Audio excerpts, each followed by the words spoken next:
Welcome to slide 10 of chapter 9. We're talking about skeletal muscle and continuing our conversation on that.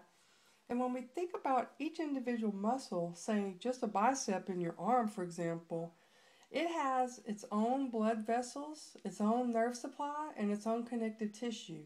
And this qualifies it to be its own organ, believe it or not. So since we have over 706 muscles in the body, then we have that many additional organs to consider. I mean, traditionally, we think of an organ as a brain, lung, liver, etc. But now, according to the definition in science, each muscle would be its own organ as well. Wow. Muscle that's skeletal also is made up of layers.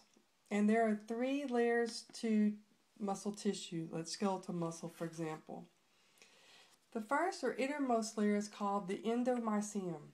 And so you can think of it as like, I have this little post-it note right here, and I'm going to coil it, fold it, and create a little cylinder. And this is the beginning of the endomysium, or the inner layer. Then we have a middle layer called the perimysium. Now the prefix endo means innermost. The prefix peri, like as in the word perimeter, means around the first layer. So I'm going to take a second post-it sheet that's shown here and wrap it around the first one. This is the second layer of muscle called the peri. So we wrap it around the endomysium. There we go. So we have 2 layers now, endo and peri. And the third layer is called the epimysium. And epi means on top of everything else. And so we take a third post-it note, and this is the epimysium, and we wrap it around the other 2. And so this is the uppermost layer. So now we have 3 layers of tissue: endo, peri, and epimysium. These 3 together make a strong muscle. Here we see it in practical application. This is a forearm muscle, and you can see here the epimysium, which is a very clear layer that goes around this entire muscle.